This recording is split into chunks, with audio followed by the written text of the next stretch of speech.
Well, good morning, my lovelies. I hope everybody is having a great day today. Flippin' heck, a lot's been going on in the world of L, but hey, it's starting to level out. But that's not kind of what I'm here to talk about today. Because one of the things after having an awakening, it's called highly sensitive people. Now, there's a lot out there and they're misunderstood left, right, and center. But after the awakening, do you become even more highly sensitive? I can say, shit, yeah, you do. You really do. You actually, if you hadn't already, take on another person's physical ailments or how they're feeling. And it's sort of a weird thing. Now, anytime anything happens or, you know, a lot of stress, I get vertigo. It's symptoms like vertigo. I'll just say that. I believe it's the big K's way of saying, oi, giving me a poke here and there, that you need to calm down, release stress, look at a different option, go a different way, get some sleep, whatever you need to do. Now, it's not always possible to do that, considering what I'm doing here. But what I've also noticed is I have become super sensitive. Now, people are going to say, well, it's because of what you do. In case you don't know, I left my job to become a full-time carer to my mom-in-law, who lives with us. She had a stroke, and she's 89. Now, I look at it a little differently. Taking care of another human being is the most honorable thing I believe you can do. And I don't find that part stressful. It is what it is. You take care of her. You give her the best life, safety, quantity, and in the lifestyle she's accustomed to. You do what you can. And, there's no higher calling than taking care of someone else. But I also want to point out, because after having the assessment that was supposed to happen 6 months ago, before she was released, they come walking in, and I was really trying not to be offended right from the get-go. I really had to step back, take a deep breath, and look at where this was coming from and why this was coming from this person. Oh, yeah, I'm feeling starting to get a bit wound up over it. But the first thing they want to do, we'll get carers in to take the stress off you, this, that, and the other thing. Whoa, stop. Just stop. Read your room. I'm not asking for carers. I'm asking for resources. I'm asking for knowledge. I'm asking for education. She couldn't wrap her head around the part that taking care of my mom-in-law is not the stressful part. She says, go for a spa day or something. Do I look like I go for a spa day? I know, frizzy hair, the whole 9 yards. It's a bit warm here, so yeah, I can't do nothing with my hair. Within 5 minutes, it looks like this. Yeah, go figure. So I just give up. This is the reality of life. And the bags under my eyes and everything like that. That's what it is. So I just learned to live with it. And say, like it or not, this is who I am. And I have a feeling I'm going to have to stop the video at this moment, because I think there's a delivery here for me. Okay, I'll be back in a minute. Hi, I'm back. That was like nothing for you guys. It wasn't even for me, because my delivery was supposed to come at 10 and it's almost 10 now. So I'm just keeping an ear open, but I really wanted to get on here and just talk about being a highly sensitive person and the people not understanding it in the world.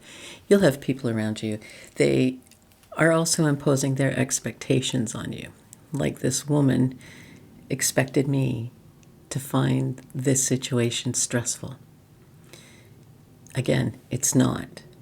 But what is stressful is that mentality coming into my home and not being, I'm going to say empathetic. She was very apathetic, but not empathetic, because you can read the bullshit straight through. So if you're experiencing things like that, it's very hard to wade through the bullshit to bring back your well-being, to be able to deal with these people when you're constantly getting hit with it.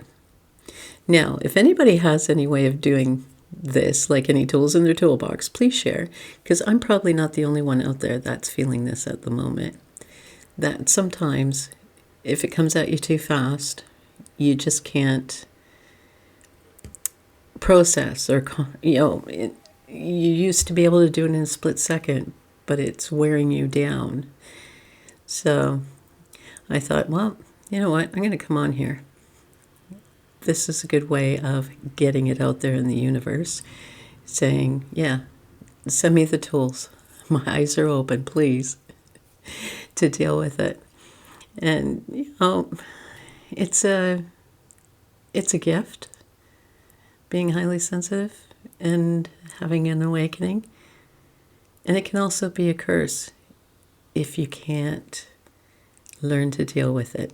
And that's what I'm trying to do, is learn to deal with it. But it's the other people involved. Like, come on.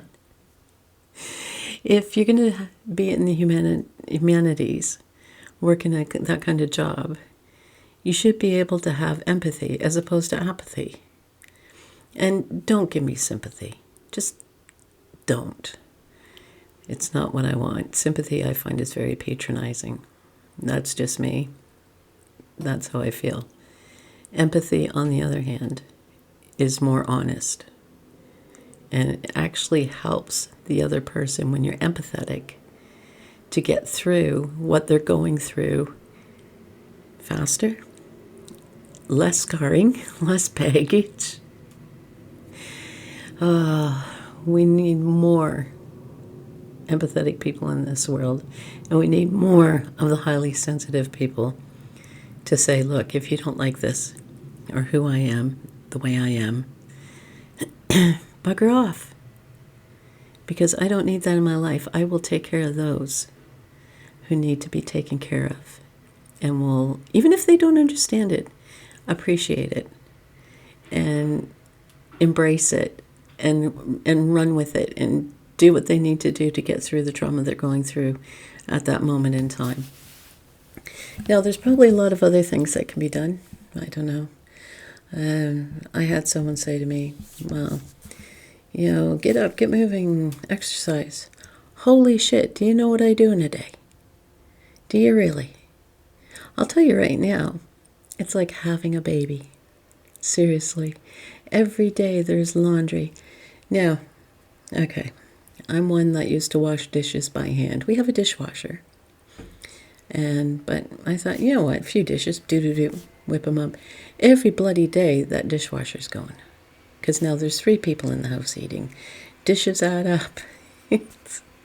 It's constant. If I'm not changing beds or, it's always on the go. So don't tell me to start moving more. Because I'll tell you what, this little chunk's running her ass off, left, right, and center. So I know that was a bit snarky. And yes, I've had an awakening. Yes, I'm highly sensitive, but you know what? We can be freaking snarky every now and then. And I'm about to be snarky, or I was snarky. So yeah, that's the kind of things that are not helping the situation. You're not understanding. You just made an assumption right away that all I do is sit around and, I don't know, watch TV or whatever. I don't. I got a full day from the moment I get up till I go to bed, and even sometimes through the night. So it is 24 hours a day, 7 days a week. But that is okay. That is okay. But don't make judgments. Now, when you're trying to be empathetic and you just haven't got it in you, to be empathetic, you're more apathetic, you're hurting that person more. Just keep that in mind. Think about it. If you can't relate or you don't understand, that's what you say. Say, I'm sorry, I just don't understand. Or just give them love and walk away. You know, sometimes that's the best thing to do. And I don't like walking away from people. But I'll just say to them, I fully don't 100% understand what's happening. And I wish I could. Can you try and explain it to me better, or try and, give me some analogies of what's going on? Now, here's another thing. When I run into situations like that, 99.999% of the time, that's not really the situation that's happening. It's been taken and elaborated to make it sound more, poor me, give me sympathy, give me apathy, give me empathy. To make it sound worse than it is. And that's truly a hard thing for empaths, highly sensitive people that's gone through an awakening to deal with. Because you don't want to go to somebody, oh, you're bullshitting me. Because in their mind, they probably believe it, that this really did happen this way. And because after a while, when you start adding things onto it, you begin to believe it yourself. But they don't want to hear the truth. So that's why I say, I can't really understand. And I'm sorry I can't help you. And probably the reason I can't help you is because that's not really what's going on, because we sense different things in people. Okay, I'm going off on left field here, and, I get to get on with my day because my washer's about to stop, my delivery's about to show up, and it's about snack time for my mom-in-law. So, okay, I've got to love you and leave you, folks. Sorry for the ramble, but one day I'll be a bit more coherent in what I want to say and when I get on here. But this is life right now, just a jumble of crap in my head. Okay, I'm going to love you and leave you. Okay, bye-bye.